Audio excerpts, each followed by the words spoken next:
आज का टॉपिक क्या है? भारत का राष्ट्रपति। ठीक है। तो संसदीय शासन व्यवस्था में सर्वोच्च पद पर बैठा व्यक्ति निर्वाचित होगा, ये कौन कह रहा है? हमारा संविधान। यानी आर्टिकल 52, यहां से राष्ट्रपति की शुरुआत होती है। ठीक है। भाग कौन सा है? भाग एक कहां से कहां तक है? एक से चार, आर्टिकल एक से लेकर चार तक भाग एक। भाग दो, आर्टिकल 5 से 11 नागरिकता। भाग तीन मूल अधिकार, अनुच्छेद 12 से लेकर अनुच्छेद 35 तक।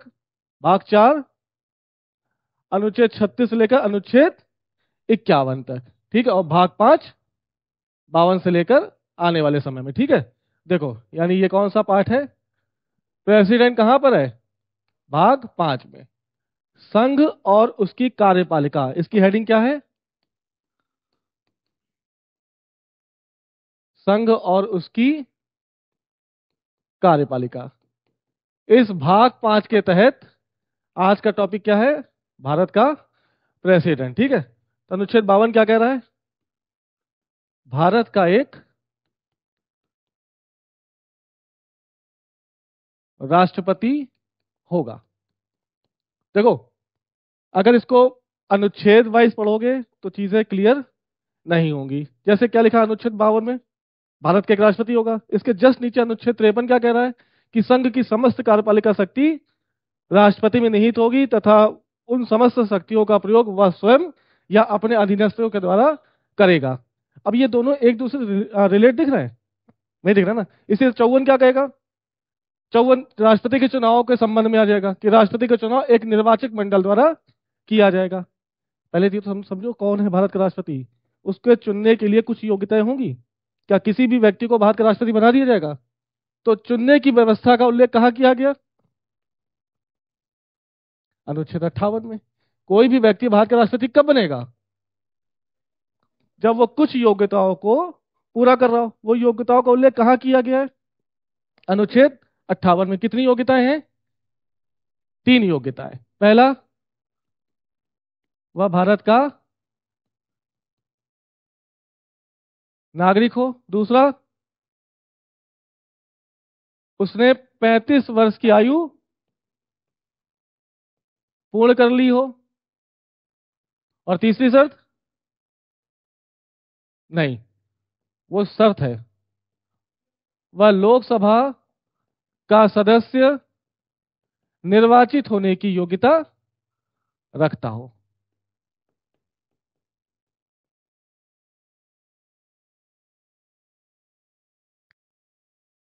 क्या? अभी सब आएगा, अभी धैर्य रखो। ठीक है। अनुच्छेद 52 क्या कह रहा है? भारत का एक राष्ट्रपति होगा। लेकिन वह व्यक्ति कौन होगा जो राष्ट्रपति बनेगा? तो प्रत्येक व्यक्ति तो राष्ट्रपति बन नहीं सकता। उसके लिए कुछ योग्यताओं का निर्धारण किया गया। उसका उल्लेख कहाँ किया गया है? अनुच्छेद 58 में। कितनी योग्यताएं? पहली, यह क्या हो? वह भारत का नागरिक होना चाहिए। दूसरा, उसने कम से कम 35 वर्ष की आयु पूरी कर ली हो। तीसरा, वह लोकसभा का सदस्य निर्वाचित होने की योग्यता रखता हो।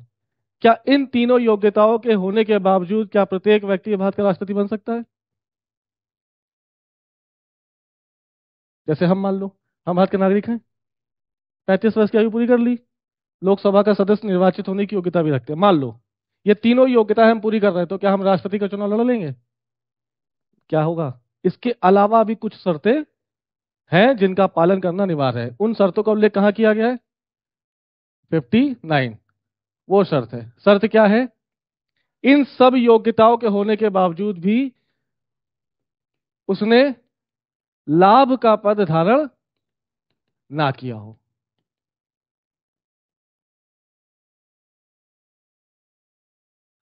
किसने लाभ का पद धारण नहीं किया हो?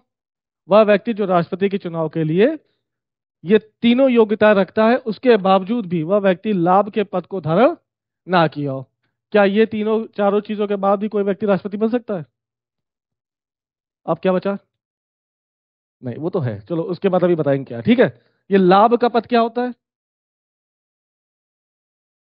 इस लाभ के पद का उल्लेख कहाँ किया गया? आर्टिकल 59 में। अगर कोई पूछे लाभ का पद क्या है, ऑफिस ऑफ प्रॉफिट क्या होता है? तो आप ये बोलेंगे लाभ के पद का उल्लेख तो किया गया है संविधान में, लेकिन उसकी परिभाषा कहीं भी नहीं दी गई है। क्या है? उसकी परिभाषा कहीं भी नहीं। जैसे अस्पृश्यता शब्द का उल्लेख है कहां पर? हाँ, 17 में। लेकिन अस्पृश्यता के को हम समझेंगे क्या? उसकी परिभाषा कहीं दी गई है? नहीं दी गई। उसी तरह से लाभ का पद कहाँ लिखा है? 59 में। लेकिन इसकी परिभाषा कहीं दी गई है? तो सामान्यतः यह कहा जाता है कि लाभ का पद उसको कहेंगे जिसको प्राप्त करने के बाद आपको क्या हो रहा हो, कुछ वित्तीय लाभ की प्राप्ति हो रही हो। यहां तक समझ में आ गई? बात समझ आई यहाँ पे? कोई भी व्यक्ति भारत का राष्ट्रपति हो सकता है? हाँ, हो सकता है। कौन होगा? जो अनुच्छेद 58 में लिखी गई योग्यताओं को पूरी कर रहा हो। 58 में कितनी योग्यताएं हैं? तो तीन। पहली क्या है? वह भारत का नागरिक होना चाहिए। दूसरा, वह 35 वर्ष की आयु पूरी कर चुका। और तीसरा, वह लोकसभा का सदस्य निर्वाचित होने की योग्यता रखता हो। इसके बावजूद भी ऐसा कोई व्यक्ति लाभ ऐसा कोई व्यक्ति राष्ट्रपति नहीं बनेगा जिसने लाभ का पद धारण किया हो। लाभ के पद की परिभाषा कहीं दी है? नहीं दी है। उसका मोटे तौर पे ये अनुमान लगाया जाता है कि वह व्यक्ति लाभ का सॉरी उस पद को लाभ का पद कहेंगे जिस पर बैठने के बाद आपको क्या मिल रहा हो, कुछ सैलरी मिल रही हो, वित्तीय लाभ की प्राप्ति हो रही हो। ठीक है, समझ में आई बात? यहाँ क्या लिखा है? वह भारत का नागरिक हो। यूएसए के राष्ट्रपति और भारत के राष्ट्रपति में एक अंतर। यूएसए में कौन व्यक्ति राष्ट्रपति बन सकता है? जो भारत का यूएसए का जन्म से नागरिक हो। यहाँ पे क्या शर्त है? यहाँ पे शर्त क्या है? क्या लिखा है? जन्म से नागरिक। यहाँ पर सिर्फ नागरिक होना चाहिए। नागरिकता प्राप्त करने के कितने आधार हैं? कौन कौन से? भारत में नागरिकता कितने प्रकार से मिल सकती है?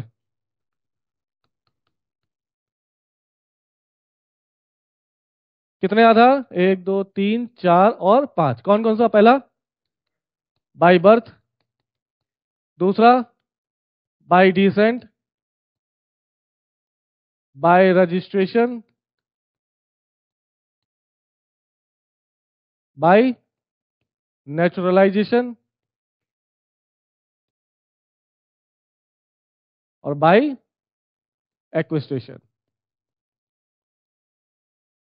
यानी अगर किसी व्यक्ति का जन्म भारत में हुआ तो वो बाय बर्थ भारत का नागरिक हो गया, या उसके माता पिता या दादा दादी या नाना नानी में से कोई भी भारत का नागरिक हो तो वो भारत का नागरिक हो गया। आधार क्या है? वंश के आधार पर।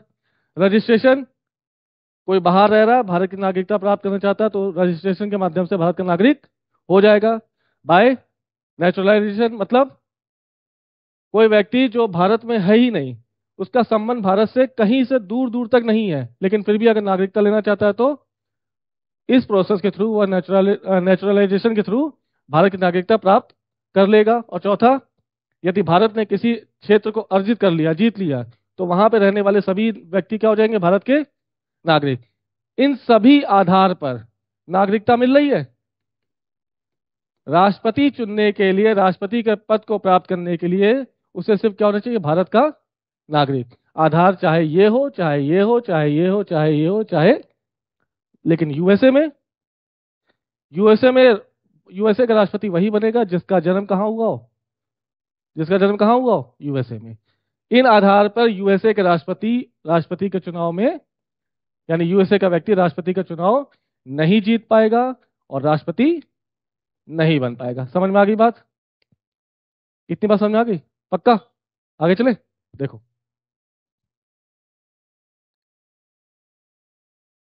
59 ने क्या कहा? कि उस व्यक्ति ने लाभ का पद धारण ना किया हो। ये लाभ का पद का क्या मतलब है? इस पद पर बैठने पर यदि आपको वित्तीय लाभ की प्राप्ति हो रही तो आप राष्ट्रपति के चुनाव लड़ने से पहले आपको क्या देना पड़ेगा? उस पद से रिजाइन देना पड़ेगा। इसी लाभ के पद को समझाने के लिए संविधान में कुछ कुल मिला के 5 पदों को लाभ के पद से बाहर रखा। वो 5 पद कौन से हैं? पहला, यदि कोई व्यक्ति राष्ट्रपति के पद पर है तो राष्ट्रपति के पद को लाभ का पद नहीं माना जाएगा। दूसरा, यदि कोई व्यक्ति उपराष्ट्रपति है तो उसे लाभ का पद नहीं माना जाएगा। तीसरा, किसी राज्य का राज्यपाल का लाभ का पद नहीं माना जाएगा। चौथा, संघ के अन्य मंत्री, यदि कोई मंत्री है तो उसे भी लाभ का पद नहीं माना जाएगा। और लास्ट, राज्य के अन्य मंत्री। समझो, यदि आप किसी राज्य के मंत्री हैं, क्या है, आप योगी सरकार में मंत्री हैं और मंत्री रहते हुए राष्ट्रपति का चुनाव लड़ सकते हैं, है ना, लड़ सकते हो। चुनाव लड़ते समय इन सभी पद पर कोई भी व्यक्ति अगर बैठा है तो राष्ट्रपति के चुनाव लड़ते समय उसे अपने पद से रिजाइन नहीं देना पड़ेगा। समझ में आ गई बात? और यदि कोई व्यक्ति आईएएस है तो राष्ट्रपति का चुनाव लड़ने से पहले उसे अपने पद से क्या देना पड़ेगा? रिजाइन। यही अंतर है इन 5 पदों में और अन्य पदों में, ठीक है। तो लाभ का पद उसने धारण ना किया हो। यदि कोई व्यक्ति राज्यपाल है, राष्ट्रपति का चुनाव लड़ सकता है? क्या होगा? जैसे ही वो चुनाव जीतेगा, राष्ट्रपति का पद प्राप्त करेगा, उसका राज्यपाल का पद खाली हो जाएगा। जैसे इस समय वर्तमान की राष्ट्रपति कौन है? इनसे पहले राष्ट्रपति कौन है भारत की? मैडम जी। इसके पहले कौन थी? रामनाथ कोविंद। जब रामनाथ कोविंद भारत के राष्ट्रपति बने तो उस समय वह कहाँ के गवर्नर थे?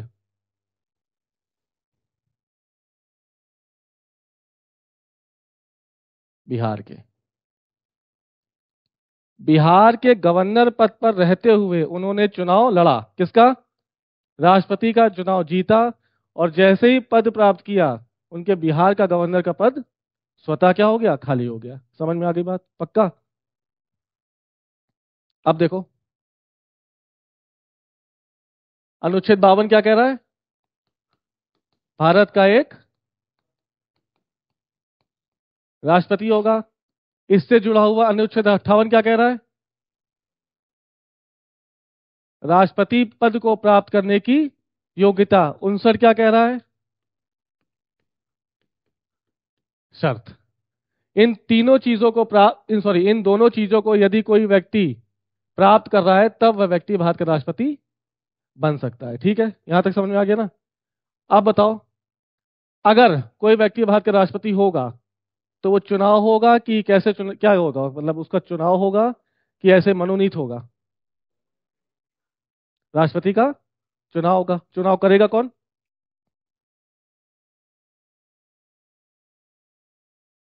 इसके लिए आर्टिकल 54 क्या लिखा है कि राष्ट्रपति का चुनाव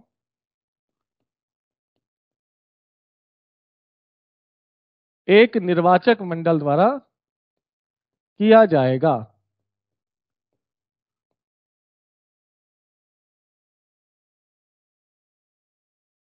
जिसमें कौन कौन होंगे? कौन कौन होगा बताओ? जिसमें लोकसभा के सभी निर्वाचित सदस्य,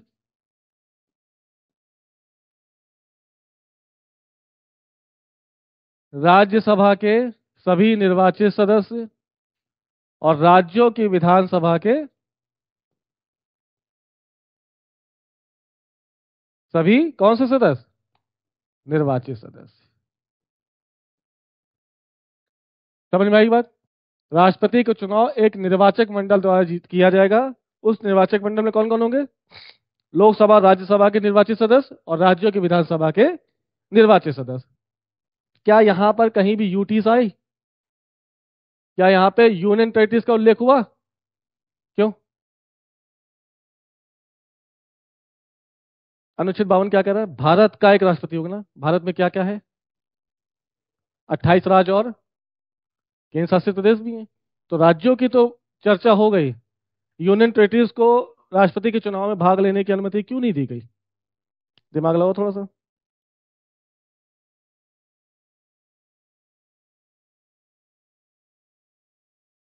सोचो।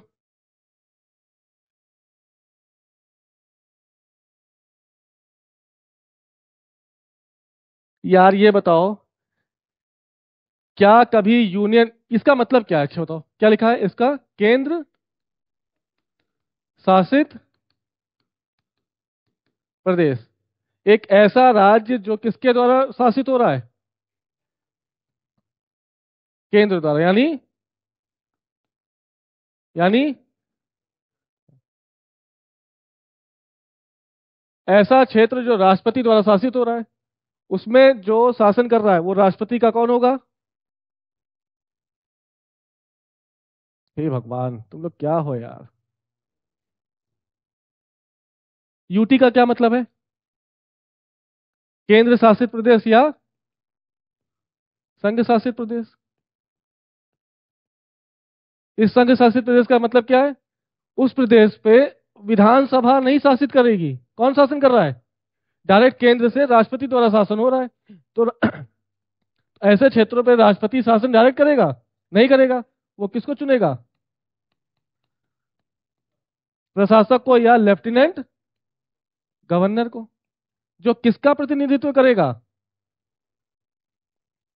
तो यूटीज में क्या विधानसभा हुई? तो जब विधानसभा नहीं है तो चुनाव में भाग लेगा कौन? समझ में आ गई बात? ऐसे क्षेत्र में जहां पे विधानसभा है ही नहीं, तो चुनाव में कौन वोट करेगा? कोई नहीं करेगा। इस वजह से यूटीज को शामिल नहीं किया गया। लेकिन अनुच्छेद 239 के द्वारा संसद को यह शक्ति प्राप्त है कि वह किसी भी यूटीज में नई विधानसभा का सृजन कर सकती है और मंत्रिपरिषद को बना सकती है। तो जैसे ही किसी संघ शासित प्रदेश में विधानसभा बनी, यह विधानसभा कहां जुड़ जाएगी? राष्ट्रपति के निर्वाचक मंडल में। आज तक कितनी यूटीज के विधानसभा जुड़ी हैं? कितने केंद्र शासित प्रदेशों में विधानसभा है? हे भगवान, फंस गए हम। कितने हैं? 4 में और 14 में, 20 में। 20 संघ शासित प्रदेशों में, है ना? भारत के कितने, अच्छा कितने संघ शासित प्रदेश हैं भारत में? 8। चलो 8। कितने जगहों पे विधानसभा है?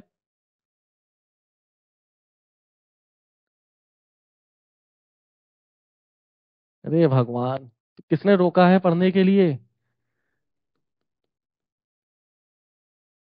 निर्वाचक मंडल किसका? राष्ट्रपति का। कितने लोग? लोकसभा के निर्वाचित सदस्य, राज्यसभा के निर्वाचित सदस्य और राज्यों की विधानसभाओं के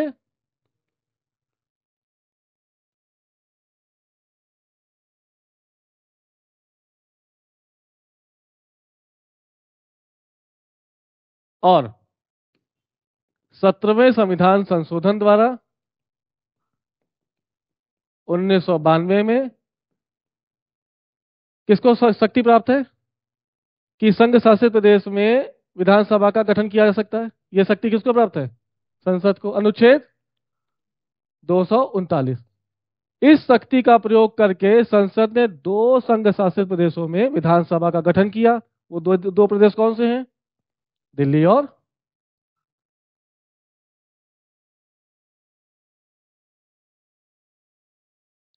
जैसे ही दिल्ली और पौंडीचेरी में विधानसभा बनी, वैसे ही तुरंत 17वां संविधान संशोधन हुआ 1992 में, और निर्वाचक मंडल में दिल्ली और पौंडीचेरी को भी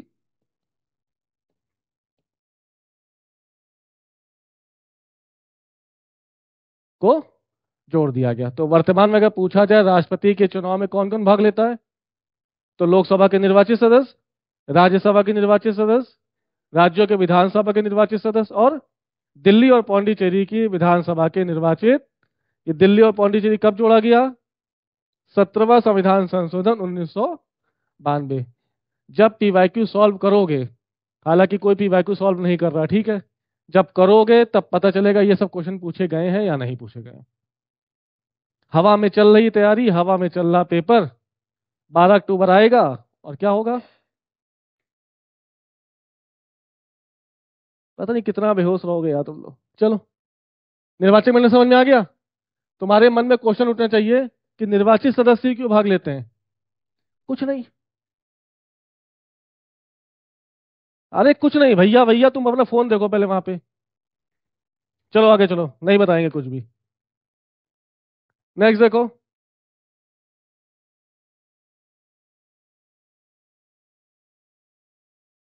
अभी पद निर्वाचन समझाएंगे नहीं, निर्वाचन थोड़ा कठिन है, उसके लिए पूरी एक क्लास चाहिए। राष्ट्रपति का योग्यताएं पूरी हो गई। ऐसा कौन सा व्यक्ति है जो राष्ट्रपति बन सकता है? जो अनुच्छेद 1858 में दी गई योग्यताओं को पूरा कर रहा हो। वो योग्यताएं क्या है? भारत का नागरिक होना चाहिए, जन्म से, वंश से, किसी भी तरह से भारत का नागरिक होना चाहिए। दूसरा, कम से कम 35 वर्ष की आयु पूरी कर चुका, अधिकतम है। कैसे? अधिकतम का उल्लेख नहीं, 100 वर्ष का भी आदमी हो सकता है, लेकिन न्यूनतम का उल्लेख है। तो कब, कितनी कितनी आयु पूरी कर चुका हो? 35 वर्ष। तीसरा, वो लोकसभा के सदस्य होने की योग्यता को पूरी रखता हो। उसके बाद उसने कोई लाभ का पद धारण नहीं किया। वो कहाँ लिखा गया है? अनुच्छेद 59 में। इन सब के बावजूद निर्वाचन होगा। निर्वाचन करेगा कौन?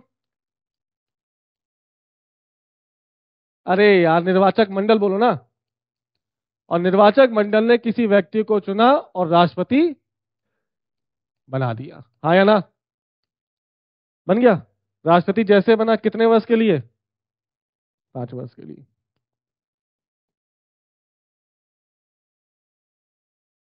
है?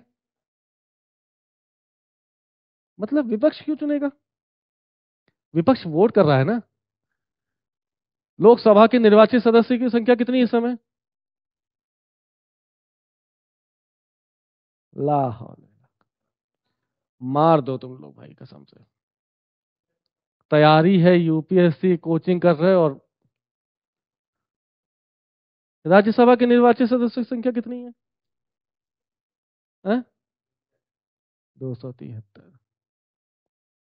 बहुत बढ़िया स्टैंडर्ड है तुम लोग का। राज्यसभा में निर्वाचित सदस्यों की संख्या कितनी है?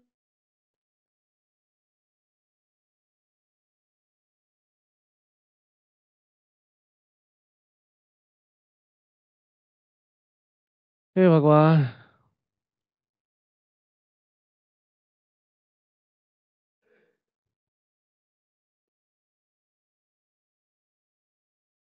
233 निर्वाचित होते हैं और 12 नॉमिनेट होते हैं। इस समय कितने हैं? 245।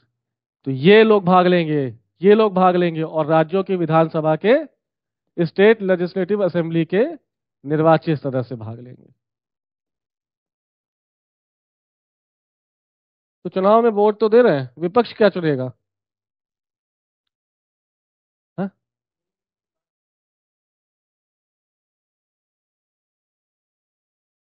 2 या 3 खड़े होते हैं। वो सब आएगा, निर्वाचन अभी छोड़ा है ना, निर्वाचन की कल क्लास होगी। पूरा निर्वाचन बहुत कठिन है, और हमें नहीं लग रहा है कि तुम लोग समझ पाओगे निर्वाचन।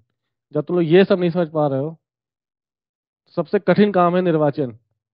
प्रत्यक्ष होता कि अप्रत्यक्ष होता निर्वाचन राष्ट्रपति का? भारत में कौन कौन से चुनाव में जो प्रत्यक्ष होते हैं? हाँ, जिसमें डायरेक्ट जनता वोट करती, कौन कौन से?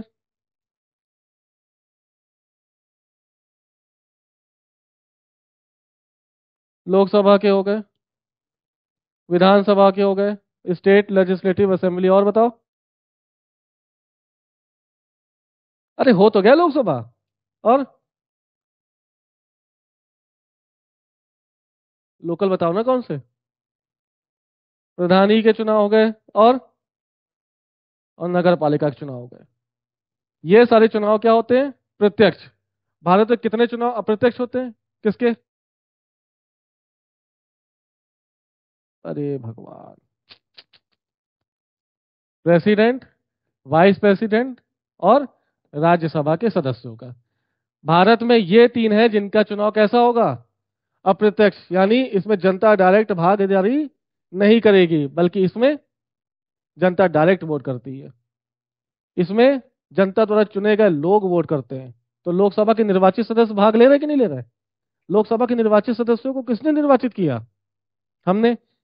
विधानसभा के निर्वाचित सदस्य भाग ले रहे हैं, उनको किसने निर्वाचित किया? हमने। समझ में आया? तो राष्ट्रपति का चुनाव कैसा होता है? अप्रत्यक्ष। सुनो, प्रणाली क्या है इसकी प्रोसेस? आनुपातिक प्रतिनिधित्व पर आधारित एकल संक्रमणिक गुप्त मतदान। ये समझ ही नहीं पाओगे क्या कह रहे हैं हम। जब तुम ये नहीं समझ पा रहे हो, जब तुम ये नहीं समझ पा रहे हो तो ये छोड़ो यार, खत्म करो। चलो, हो गया निर्वाचक मंडल। अब कोई व्यक्ति पद पर बैठ गया, तो कितने वर्ष तक बैठेगा? 5 वर्ष तक।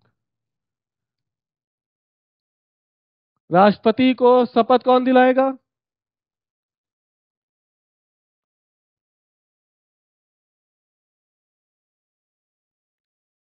भारत का मुख्य न्यायाधीश। कितने वर्ष के लिए? 5 वर्ष के लिए।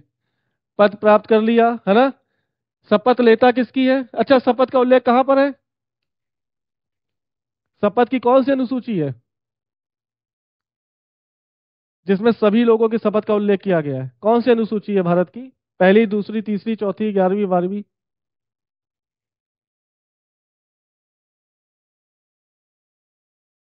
भाई साहब, तुम लोग से अच्छा ना, मतलब गधा वधा बैठा लो यहाँ पे, वो फीस दे ना दे, उनको पढ़ा दो, वो भी समझ जाएंगे ज्यादा।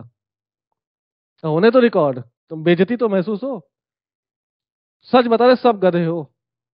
मतलब वो भी शर्मा जाएगा जिस दिन तुम लोग से बात कर लेगा वो। एक दिन बुलाएंगे, गधा लेके आएंगे किराए पर, बैठा लेंगे, सबसे बात कराएंगे तीनों 1 to 1। और उसको लगेगा यार, हमें लगता था कि आज तक हम ही सबसे बड़े गधे, नहीं, मेरा भ्रम था। हमसे भी ज्यादा बड़े गधे इस दुनिया में पाए जाते हैं।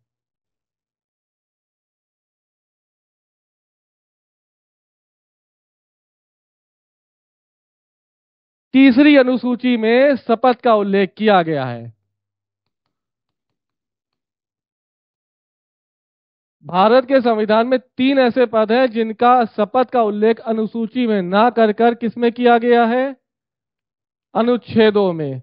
वो पद कौन से हैं? पहला पद है राष्ट्रपति का, दूसरा पद है वाइस प्रेसिडेंट का, और तीसरा पद है गवर्नर का।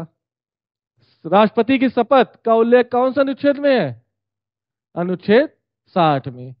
एक ऐसा पद जिसकी शपथ का उल्लेख अनुसूची में ना करके किसमें किया गया? अनुच्छेद में। वो अनुच्छेद कौन सा है? इसी तरह से वाइस प्रेसिडेंट किस चीज की शपथ लेगा? उस शपथ का उल्लेख इसमें ना होकर, अनुसूची 3 में ना होकर, किसमें है? अनुच्छेद 69 में। इसी तरह से भारत में एक पद है जो गवर्नर के नाम से जाना जाता है। इसकी शपथ का उल्लेख भी अनुसूची 3 में नहीं है। कहां पर है? अनुच्छेद 159। ये 3 पद ऐसे हैं जिनकी शपथ का उल्लेख अनुसूची 3 में ना होकर कहां पर है? अलग अलग अनुच्छेदों में। बात समझ में आई? तो शपथ कहां पे है? राष्ट्रपति की शपथ का उल्लेख कहां पर है? 60 में। किसकी शपथ लेता है? संविधान की और उसकी लॉ की। इस शपथ में वह किन शब्दों का यूज करता है? कि मैं फलाना, जो भी होंगे, संविधान की रक्षा, उसकी सुरक्षा और उसका बचाव करने के लिए हमेशा प्रतिबद्ध रहूंगा। यह पूछा गया क्वेश्चन यूपीएससी में। निम्न में से कौन सा शब्द राष्ट्रपति की शपथ से संबंधित नहीं है? तो पहला कौन सा है? वो संविधान की क्या करेगा? प्रोटेक्ट करेगा, मतलब रक्षा करेगा, सिक्योर रखेगा, उसको संरक्षित रखेगा। तीसरा, उसको बचाने का प्रयास करेगा। ये समझ में आई बात? किसने किया ये बात? ये शपथ कौन ले रहा है? इस शपथ का उल्लेख कहां पर है? अनुच्छेद 60 में। और शपथ दिला कौन रहा है? भारत का मुख्य न्यायाधीश। कितने वर्ष तक बैठेगा पद पर?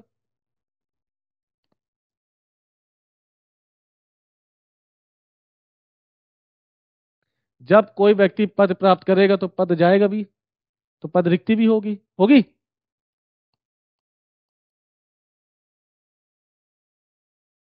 बताओ, राष्ट्रपति की पद रिक्ति किन किन आधारों पे हो सकती है? जो व्यक्ति पद पर बैठा है उसका टाइम पूरा होगा पहले कि नहीं? तो पहला क्या हो सकता है? कार्यकाल पूरा हो जाए, या, हाँ बिल्कुल, या मृत्यु हो जाए, या खुद रिजाइन दे दे, या उसके ऊपर महाभियोग लगा दिया जाए, या उसका निर्वाचन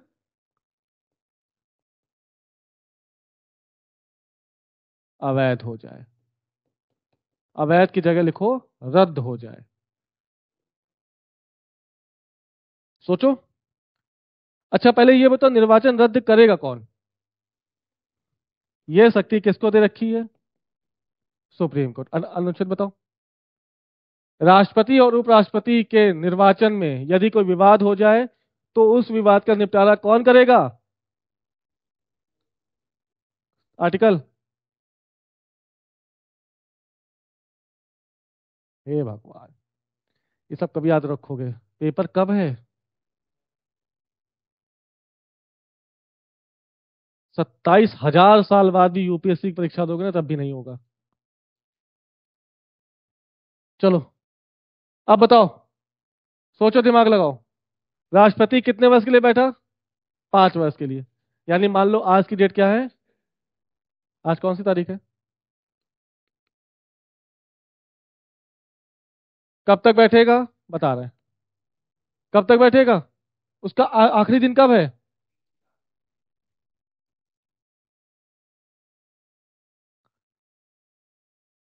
यानी उसका पद अगर कार्यकाल पूरा होने पर खाली हो रहा है तब उसके बाद गद्दी पर कौन बैठेगा?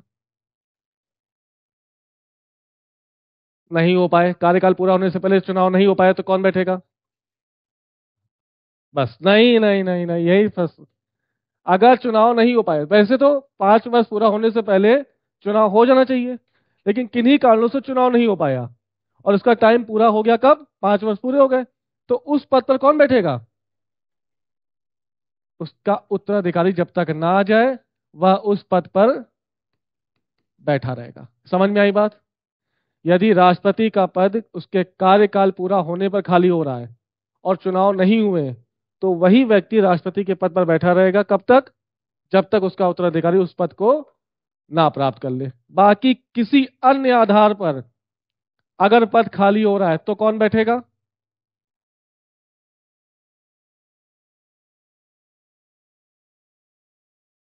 उपराष्ट्रपति। यदि राष्ट्रपति की मृत्यु हो जाए या वो रिजाइन दे दे या इम्पीचमेंट के द्वारा हटा दिया जाए या उसका सुप्रीम कोर्ट द्वारा निर्वाचन रद्द घोषित कर दिया जाए तब उसके पद पर कौन बैठेगा? उपराष्ट्रपति। कब तक बैठा रहेगा?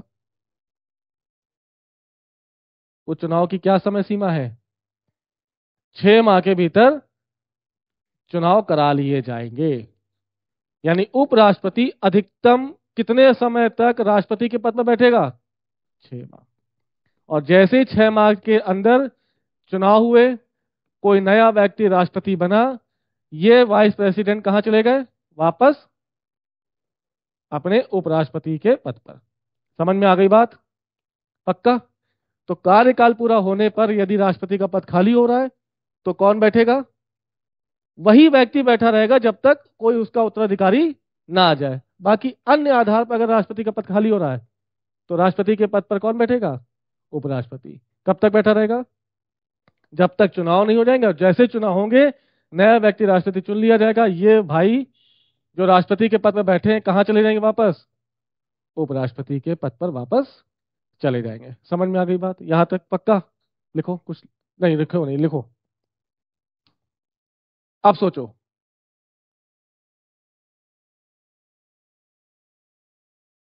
मान लो राष्ट्रपति का पद उसकी मृत्यु से खाली हुआ तो कौन बैठा? उपराष्ट्रपति बैठ गया। जैसे उपराष्ट्रपति राष्ट्रपति के पद पर बैठा, क्या कहलाएगा वो? Active president.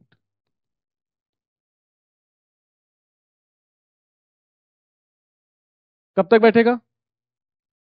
जब तक चुनाव ना हो जाए। चुनाव की अधिकतम सीमा कितनी है? 6 माह। यानी वाइस प्रेसिडेंट एक्टिव प्रेसिडेंट के रूप में कितने दिन काम करेगा? अधिकतम 6 माह। मान लो ये भी नहीं है तो सीजीआई। ये भी नहीं है तो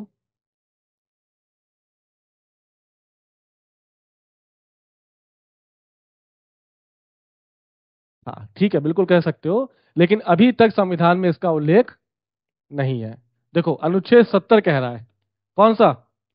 अनुच्छेद 70 कह रहा है कि राष्ट्रपति का किसी आकस्मिकता के आधार पर पद रिक्त होता है तो उपराष्ट्रपति राष्ट्रपति के पद पर बैठ जाएगा और वो सारे काम करेगा जो राष्ट्रपति कर रहा है उसको वो सुख सुविधा मिलेंगी जो राष्ट्रपति को मिल रही थी। यदि मान लो राष्ट्रपति का पद खाली है, उपराष्ट्रपति भी नहीं है, तब कौन बैठेगा? इसका कहीं उल्लेख नहीं था। 70 में लिखा है प्रेसिडेंट का पद खाली, तो कौन बैठा? और एक बार स्थिति बनी इंदिरा गांधी के समय, ठीक है, जब राष्ट्रपति से रिजाइन दिलवा दिया गया, उसके बाद उपराष्ट्रपति को भी रिजाइन देना पड़ा, तब कौन बैठा? तब 70 का हवाला देते हुए एक नई व्यवस्था की गई और किसको बैठा दिया गया? भारत के मुख्य न्यायाधीश को। तो आज तक इतिहास में सिर्फ एक बार हुआ है, जब राष्ट्रपति का पद खाली, उपराष्ट्रपति का पद खाली, तो कौन बैठा? सीजीआई। इस चीज का उल्लेख कहां किया गया है?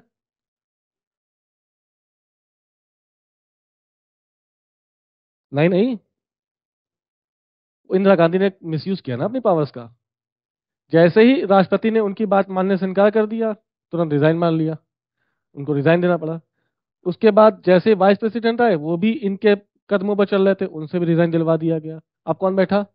तो सीजीआई बैठे, फखरुद्दीन अली अहमद। ये पहले जो राष्ट्रपति बने, वो उसके पहले क्या थे? सीजीआई। समझ में आया?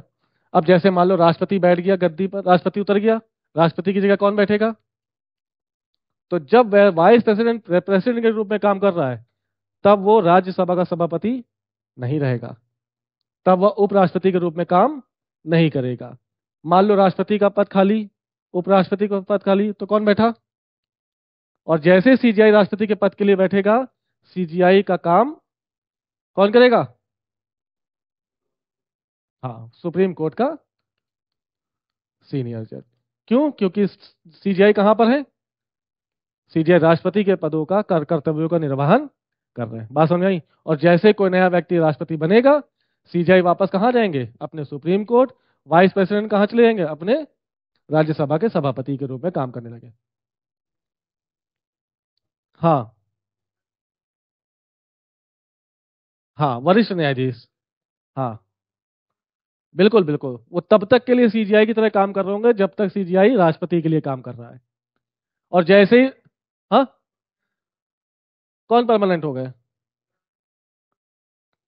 हाँ, मान लो हो गए, तो फिर अब जो सीनियर जज है वो सीजीआई परमानेंट हो जाएगा। समझ में आ गई बात? लेकिन जैसे वापस आओगे तो वापस कहाँ चले जाओगे? अपने अपने पद पर। सीजीआई कहाँ चला गया? राष्ट्रपति के पास, राष्ट्रपति के पद पर। जैसे ही कोई नया राष्ट्रपति आया, सीजीआई वापस कहाँ आ गए? अपने पद पर। और सीजीआई में, सीजीआई के पद पर कौन बैठा था? सीनियर जज, वो कहाँ चला गया? अपने पद पर। ठीक है, व्यवस्था क्या है? इसका उल्लेख कहाँ किया गया है? 70 में। यदि राष्ट्रपति का पद खाली है किसी भी कारण से, किसके कारण से, किन कारणों से?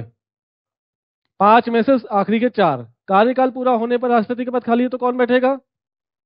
तो वही व्यक्ति राष्ट्रपति के पद पर बैठा रहेगा जब तक उसका उत्तराधिकारी उसके पद को प्राप्त, रट लेना ये सब चीजें। बाकी अन्य पद पर खाली हो रहा अन्य कारणों से, तब उपराष्ट्रपति राष्ट्रपति के रूप में काम करेगा। यदि वो भी नहीं है तो भारत भारत सुप्रीम कोर्ट का मुख्य न्यायाधीश उस पद पर काम करेगा। ठीक है, इसका उल्लेख कहाँ है? तो आप बोलेंगे अनुच्छेद 70 में। ठीक है, चलो अब आ जाओ, क्या था ये? मृत्यु हो गई तो खाली हो गया, रिजाइन दे दिया तो खाली हो गया। ये क्या है? चलो अब ले आओ अनुच्छेद 61, है निकालो।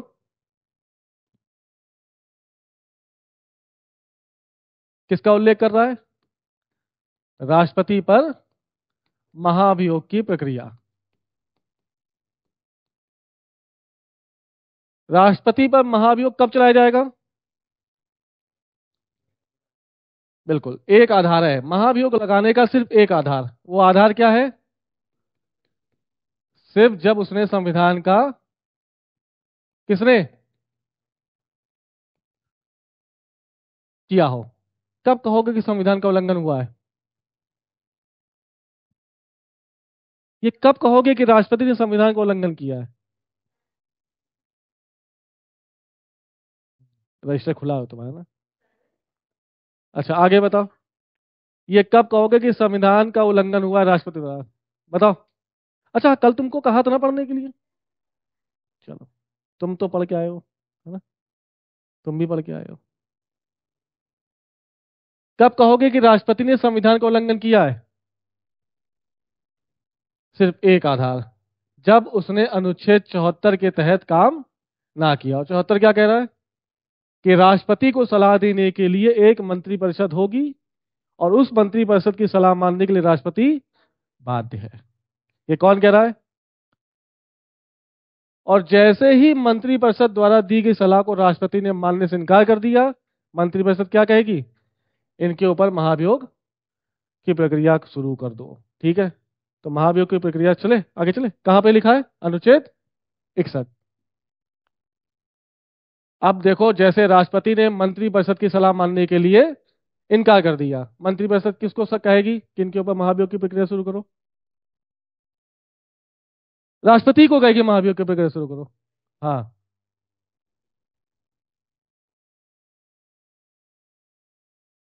लोकसभा या राज्यसभा से कहे, किसी से भी कहेगी कि राष्ट्रपति को हटाने वाला जो महाभियोग का प्रस्ताव है उसको प्रस्तुत किया जाए। तो महाभियोग का प्रस्ताव कहां लाया जाएगा? लोकसभा या राज्यसभा? इसे किसी भी सदन में प्रस्तुत किया जा सकता है।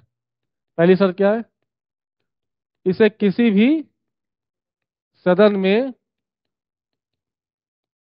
प्रस्तुत किया जा सकता है। समझो, महाभियोग की प्रक्रिया शुरू हो गई। कहां पर? चाहे लोकसभा हो चाहे राज्यसभा हो। इसको किसी भी, पहली बात क्या, कहां प्रस्तुत किया जाएगा? किसी भी सदन में। शर्त क्या है? कि प्रस्ताव लाने से पहले उस प्रस्ताव पर उस सदन के 1/4 सदस्यों का क्या हो? सिग्नेचर हो और लिखित रूप में वह प्रस्ताव लिखा गया हो। समझे? मान लो कहां आया? लोकसभा। लोकसभा में सदस्य कितने? मंत्रिपरिषद ने कहा कि महोदय के खिलाफ महाभियोग की प्रक्रिया शुरू की जाए। कहां पर? लोकसभा। लोकसभा में कितने सदस्य? इनका 1/4 लोग कितने हो गए?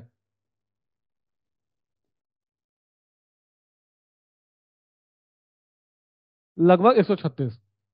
136 लोगों ने जब तक उस प्रस्ताव पे साइन नहीं किए तब तक प्रस्ताव लाया नहीं जाएगा। समझे मेरी बात? लिखित सूचना किसको किसको देनी पड़ेगी? 1/4 सदस्यों द्वारा लिखित सूचना किसको देनी पड़ेगी? उस अध्यक्ष को। यदि लोकसभा में आया तो उस 1/4 सदस्यों की लिखित सूचना किसको भेजनी पड़ेगी? लोकसभा अध्यक्ष को।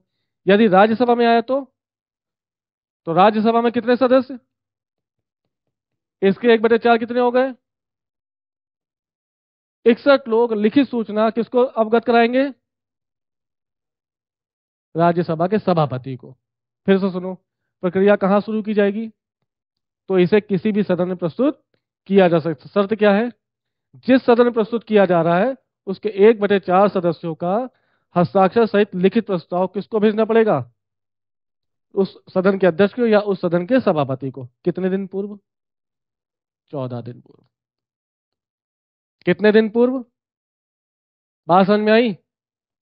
प्रस्ताव लाने से पहले उस सदन के 1/4 सदस्यों का विथ साइन लिखित प्रूफ किसको भेजना पड़ेगा? उस सदन के अध्यक्ष या सभापति को। कितने समय पूर्व?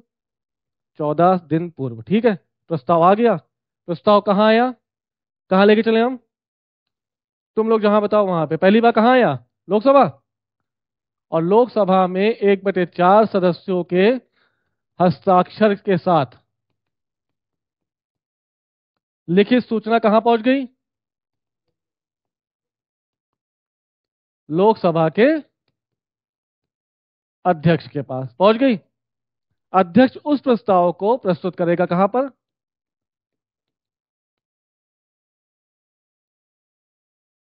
सदन के पटल पर रखवा दिया। क्या होगा इस पर? क्या होगा? चर्चा होगी और मतदान होगा। जिस सदन में आया वहां पर क्या हुआ? चर्चा हुई और मतदान। और पास करने के लिए क्या चाहिए?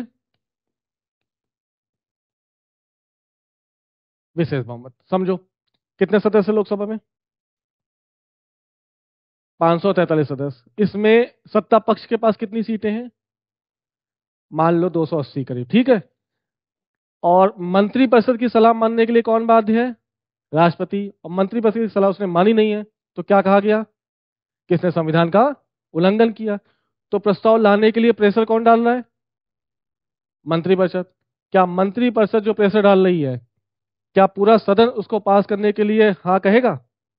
सोचो, एक तरफ सत्ता पक्ष, एक तरफ विपक्ष। राष्ट्रपति है किसका व्यक्ति, आदमी? सत्ता पक्ष का। यानी मोदी साहब जिसको चाहेंगे उनको राष्ट्रपति बना देंगे। लेकिन बनाएंगे क्यों मोदी साहब?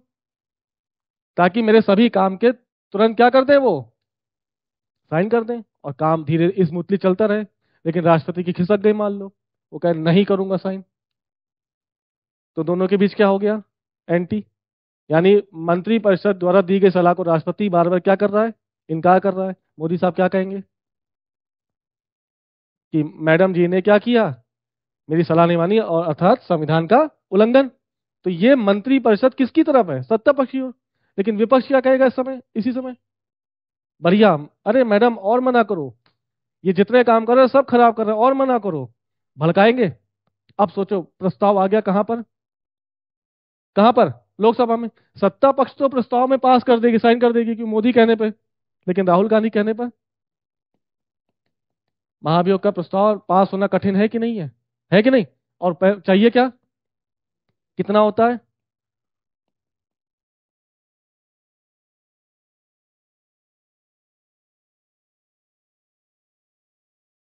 तीन सौ बासठ लोग अगर पक्ष में वोट करेंगे तब ये प्रस्ताव पास होगा, नहीं तो कठिन है। सीटें कितनी है बीजेपी के पास? मान लो 320 मैक्सिमम, मान लो इतनी है। अभी भी ये 42 वोट कहां से लाएंगे? विपक्ष देगा? विपक्ष क्या कहेगा? मैडम आप सही कर रही हैं, इनकी कोई भी बात मत मानो, हम आपके साथ खड़े। इस वजह से आज तक भारतीय राजनीति में किसी भी राष्ट्रपति के खिलाफ महाभियोग का प्रस्ताव पास नहीं हो पाया। मान लो पास हो गया, पहली बात तो क्या हुआ? सदन के पटल पर रखाएगा कौन? चर्चा हुई, मतदान हुआ। मतदान में अगर विशेष बहुमत से पास हो गया तो प्रस्ताव कहां पहुंच गया? राज्यसभा। प्रस्ताव पे पास नहीं हुआ तो प्रस्ताव वहीं पर तुरंत कैंसिल। मान लो पास हो गया, कहां पहुंच गया? राज्यसभा। राज्यसभा उस जांच को, मतलब जो उस प्रस्ताव पर क्या करेगी? कमेटी का गठन करेगी और देखेगी या जांच करेगी या करवाएगी कि जो आरोप लगा है वो सही है या गलत है। अगर गलत पाया गया तो प्रस्ताव तुरंत कैंसिल, सही पाया गया तो अब राज्यसभा में फिर से मतदान शुरू होगा। कैसे पास होगा?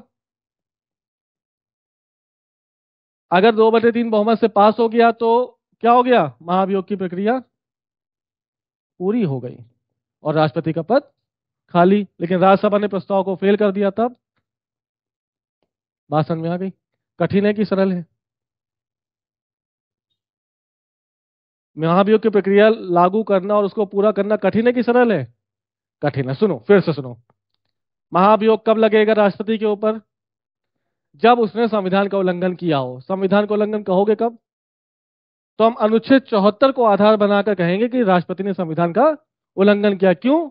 क्योंकि 74 कह रहा है कि राष्ट्रपति को सलाह देने के लिए एक मंत्रिपरिषद होगी और उसकी सलाह को राष्ट्रपति मानने के लिए, यदि नहीं माना तो ये कहा जाएगा कि उसने मंत्रिपरिषद की सलाह नहीं मानी, अतः संविधान के अनुच्छेद 74 का उल्लंघन किया।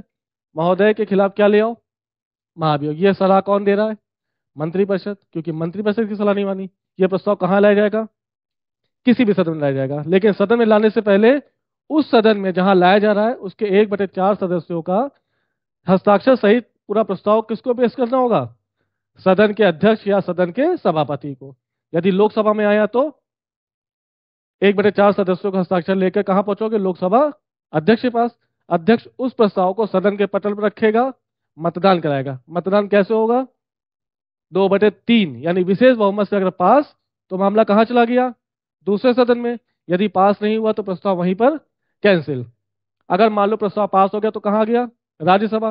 राज्यसभा उस प्रस्ताव की, उस उल्लंघन या उस आधार की जांच करेगी या करवाएगी। उस जांच कमेटी में 3 सदस्य होंगे, एक भारत का मुख्य न्यायाधीश, दूसरा भारत का वरिष्ठतम न्यायाधीश, तीसरा लोकसभा में विपक्ष का नेता। ये 3 लोग जांच कमेटी बनाएंगे और क्या किसकी जांच करेंगे? कि राष्ट्रपति के ऊपर जो आधार लगा महाभियोग का वो सही है या गलत है। अगर गलत पाया गया आधार तो प्रस्ताव वहीं पे कैंसिल, अगर सही पाया गया तो फिर राज्यसभा में वोटिंग होगी। राज्यसभा में वोटिंग होते हुए अगर 2/3 विशेष बहुमत से पास हो गया तो प्रस्ताव पास और राष्ट्रपति का पद खाली। लेकिन राज्यसभा में पास नहीं हुआ तो प्रस्ताव फिर से कैंसिल और महाभियोग की प्रक्रिया वहीं पर खत्म। समझ में आएगी? इस पूरी प्रक्रिया में लोकसभा राज्यसभा क्या कैसा काम कर रही है? इस पूरी प्रक्रिया में लोकसभा राज्यसभा का चरित्र कैसा है? ये बिल्कुल न्यायपालिका की तरह काम कर रही ना। खुद जांच कर रही है, खुद निर्णय सुनाएगी, निर्णय सुना के खुद महाभियोग की प्रक्रिया लगा देगी और राष्ट्रपति को पद से हटा देगी। तो जैसे महाभियोग की प्रस्ताव आएगा, लोकसभा राज्यसभा सदन ना रहकर कैसे काम करेंगे? क्वासी जुडिशियल के रूप में, अर्ध न्यायिक प्रक्रिया के रूप में काम करेंगे। ये बात समझ में आई? यानी इस समय लोकसभा राज्यसभा का चित्र कैसा है? Lok Sabha and Rajya Sabha act like a judiciary. ठीक है, ये है महाभियोग की प्रक्रिया। आज तक भारतीय संविधान में, भारतीय इतिहास में किसी भी राष्ट्रपति के ऊपर महाभियोग नहीं लाया गया। लाया गया है लेकिन पास एक बार लाया गया, लेकिन नहीं, मंत्रिपरिषद अलग है, मंत्रिमंडल अलग है। मंत्रिपरिषद का गठन किससे हो रहा है? लोकसभा से, क्योंकि कार्यपालिका व्यवस्थापिका के मध्य संबंध है। संसदीय शासन व्यवस्था में देखा था, जब लोकसभा के चुनाव हुए, लोकसभा में बहुमत दल मिला, बहुमत दल से क्या हुआ? बहुमत दल का गठन हुआ। बहुमत दल ने क्या किया था? अपने नेता को चुना। वही नेता क्या कहलाया? प्रधानमंत्री। प्रधानमंत्री क्या देगा? एक लिस्ट। वो लिस्ट क्या है, किसकी है? वो काउंसिल ऑफ मिनिस्टर्स की लिस्ट है, मंत्री परिषद की लिस्ट है। उस मंत्री परिषद की अधिकतम सीमा कितनी है? लोकसभा के कितने सदस्य मंत्री परिषद के सदस्य होंगे? किसके? लोकसभा की कुल सीटों का अधिकतम 15% ही मंत्री परिषद बन सकते हैं। ये कब हुआ? ये किस संविधान संशोधन के तहत ऐसा किया गया?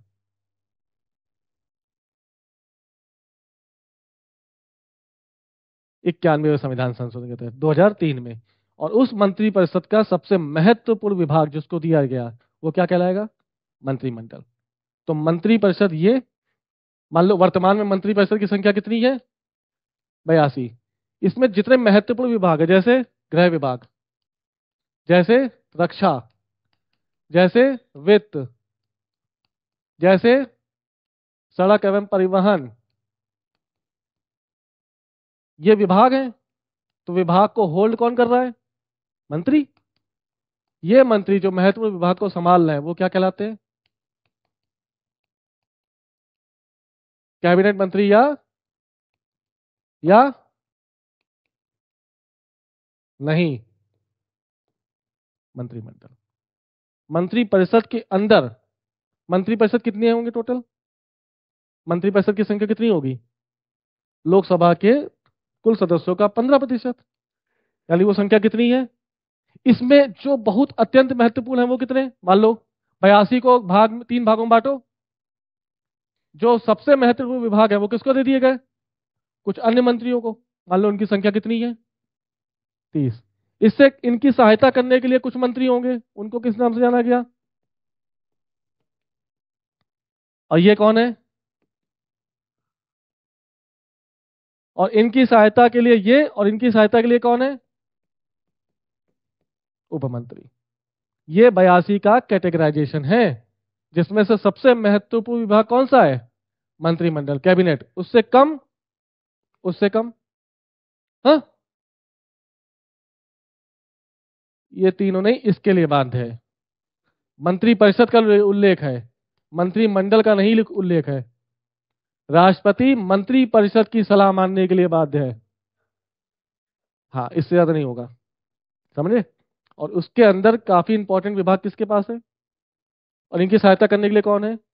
उसकी सहायता करने के लिए हो सकता है इस समय कितना हो, 30 30 22 हो सकता है। ठीक है, जो महत्वपूर्ण विभाग है उनको होल्ड करने का काम किसके पास? कैबिनेट स्तर के मंत्री। सबसे इंपॉर्टेंट मंत्री ये हैं।